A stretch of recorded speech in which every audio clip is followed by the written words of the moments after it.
I'm getting kind of bored of reviewing vampire movies, so why not review an action movie for a change?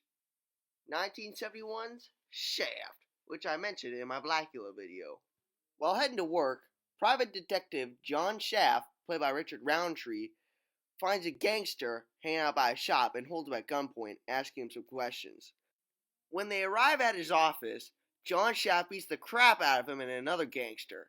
The first gangster falls out the window, while the remaining gangster reveals that Bumpy Jonas, the leader of a Harlem-based organized crime family, wants Shaft brought over to him.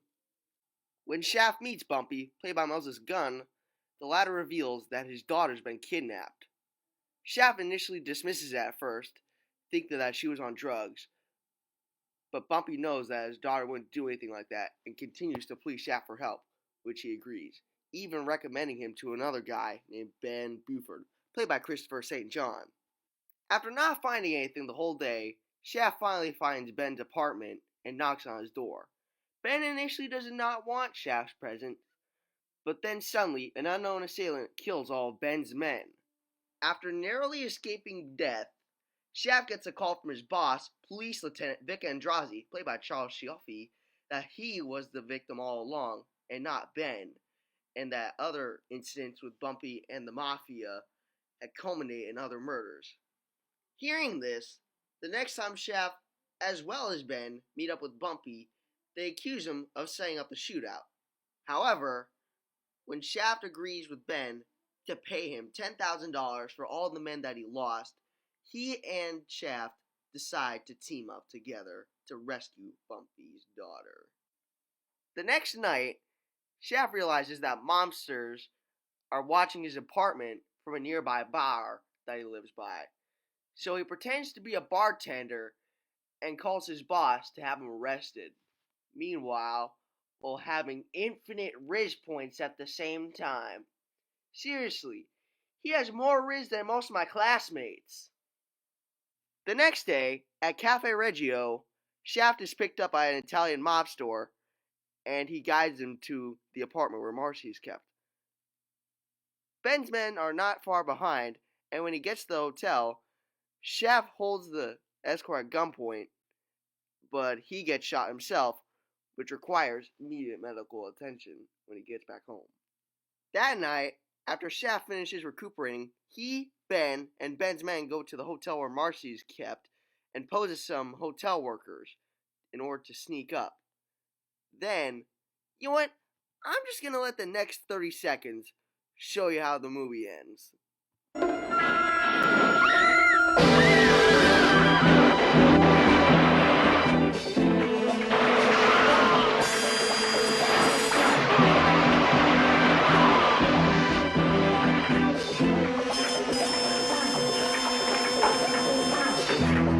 Hey, yo, Shaft, can you end this review for me? I'm in a bit of a time crunch. Looks like you're gonna have to close it yourself. Shitty. Damn, bro.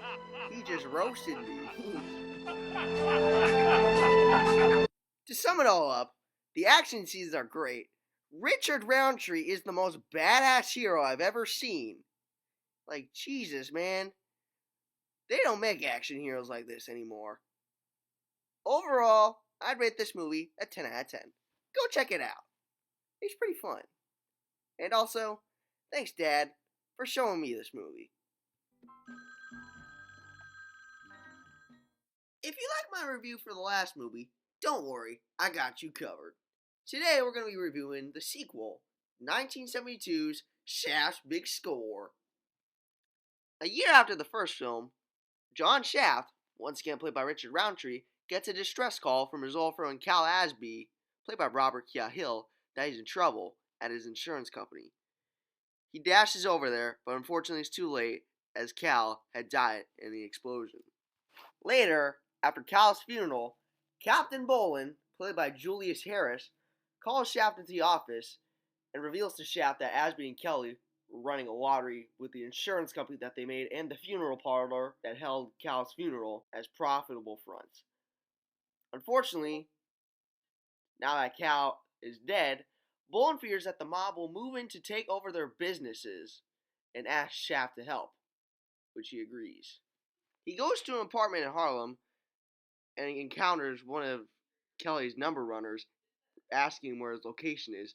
To which he reveals is one of them fancy apartments you see in like Polish movies and all that stuff, and like fancy, y'all get what I mean, okay?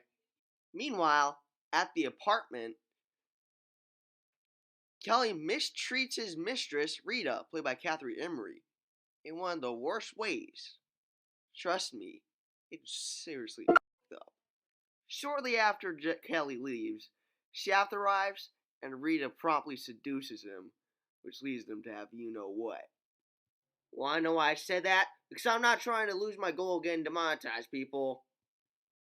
Meanwhile, Kelly, who's arrived at Mescal's place, is threatened by the latter, who demands not only to be paid, but to be made an equal partner of the operation. Kelly is reluctant at first, but agrees after Mescal promises to take care of Shaft, which leads Kelly to make a 50-50 partnership. When he gets home, Shaft tells his girlfriend, and also Cal's sister, Arna, played by Rosalind Mills, about the situation. He explains to her that, like Kelly, Cal was a gambler, but unlike Kelly, he tried to reinvest it and help the community. He also tells her that Cal was trying to help Kelly pay his debts, and starts to believe that Kelly was the one that killed Cal. As the two are talking, two of Mescala's men come into the house, but Shaft easily dispatches of them, even using one of the men as a shield. Just watch.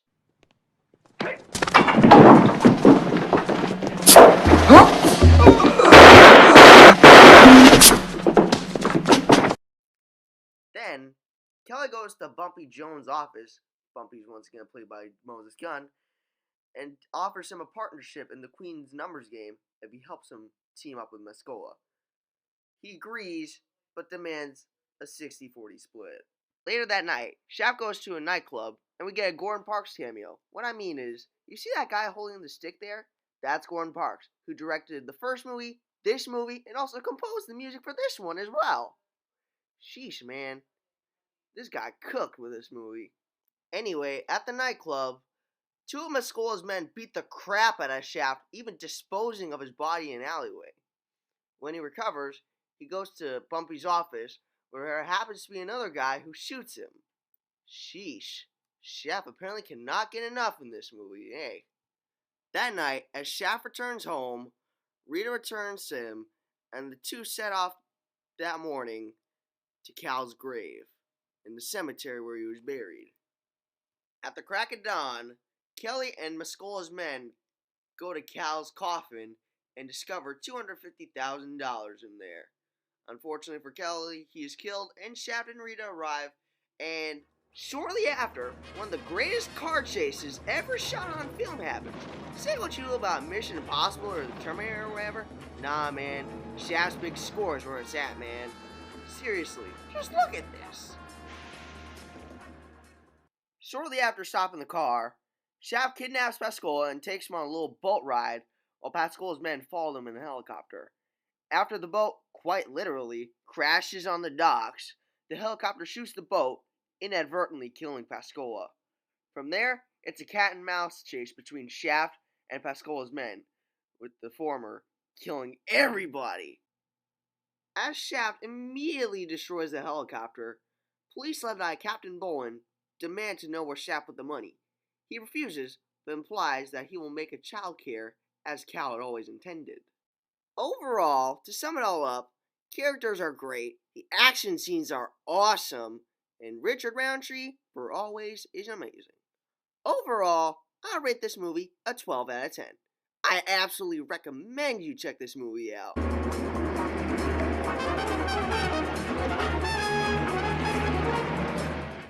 Seeing the success of the first two movies, good old MGM decided, why don't we make a sequel?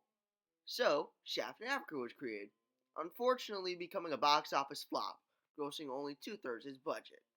But did it really deserve its failure? Let's find out today. Today, we're reviewing Shaft in Africa, released in 1973.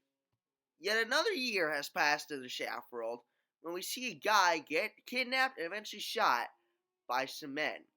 Okay, you might be asking, how does this tie into Shaft? Don't worry, keep listening. Meanwhile, Good old Shaft, once again played by Richard Roundtree, returns home from a jog in Central Park when he finds two dudes from Africa coming into his house. He tries to fend them off, but they shoot with a tranquilizer dart and force him through a set of challenges. When he wakes up, he finds himself having to stick fight with one of the dudes. He manages to hold his own, but gets knocked out. When he wakes up yet again, he's forced in a room with heat lights mimicking the supposed temperature of Africa, and so he covers himself in sand to avoid dying from heat stroke. After washing up and getting acquainted with everybody, Colonel Gondar, one of the men, explained to Shaft that there's a new slave operation going on from Ethiopia to Paris, led by Vincent Almafi, played by Frank Finlay, and so he has to pose as a slave to infiltrate the organization and eventually shut it down.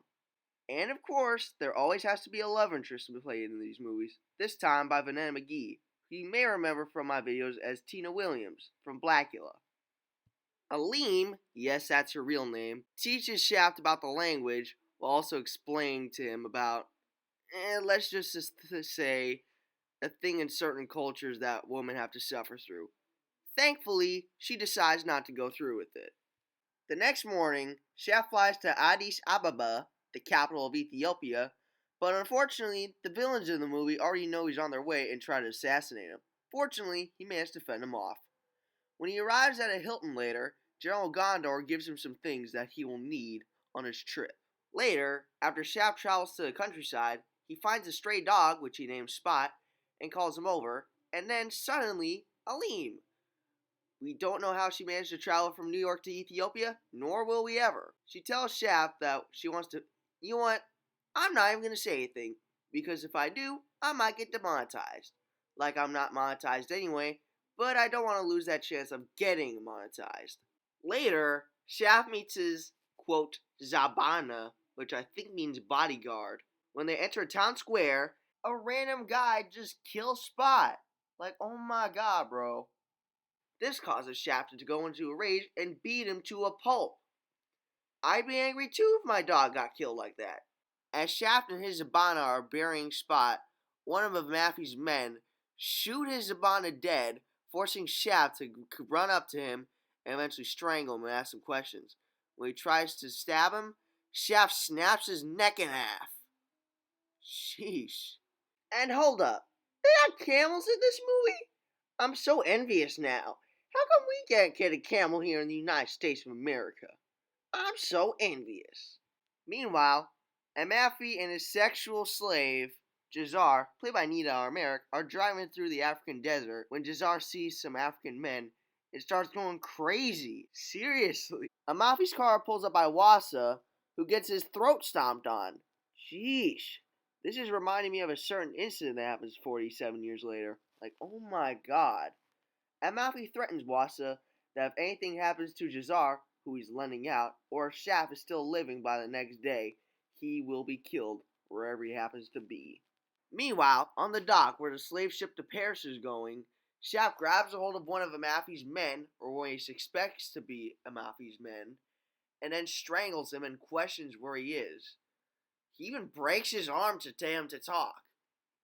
To try and free himself, the man bites on Shaft's hand, forcing Shaft to grab his gun and force him by his head, killing him. After boarding the ship, Shaft goes into the slave's cabin where he sees Jazar waving at him. He managed to escape the slave part of the ship and go to the higher up rooms with Jazar, who proceeds to seduce him, and they have you know what. Wassa sneaks into their room and invades their privacy, forcing Shaft to shoot him. When they go on the lifeboat part of the ship, another one of Amafi's men tries to stab him. Shaft manages to dodge the attack and shoot him, but unfortunately, Jazar is fatally stabbed in the heart. He puts her body on the lifeboat and sends it away. At the slaves' quarters of a building later, Shaft escapes, angering the men supervising to the point where they batter an innocent slave and take him away to a jail. During their fight, they also knock over a heat lamp, setting the building on fire. Seeing what had been done to his friends, Shaft kills Perot, one of their supervisors, reunites with Aleem, and drives over to the house where Aleem's brother has been killed. When they arrive, Shaft and Aleem do some investigating when suddenly, one of Amafi's men tries to kill Shaft. However, the latter easily disposes of the former. When he hears Aleem crying, he dashes over, thinking she's in danger, but is really devastated over the fact that her brother's crying. They translate the hieroglyphs that the brother wrote on the wall, which translate to Chateau Montfort. Shaft dashes over there and finds a Mafi holding 40 slaves captive. Shaft distracts Amafi long enough for an army of slaves to escape and eventually drown Amafi, killing him. When the police arrive, they take Shaft to the airport, where Aleem happens to be waiting, and head back to New York. Overall, characters are great, Richard Roundtree is awesome and amazing, and the action's great.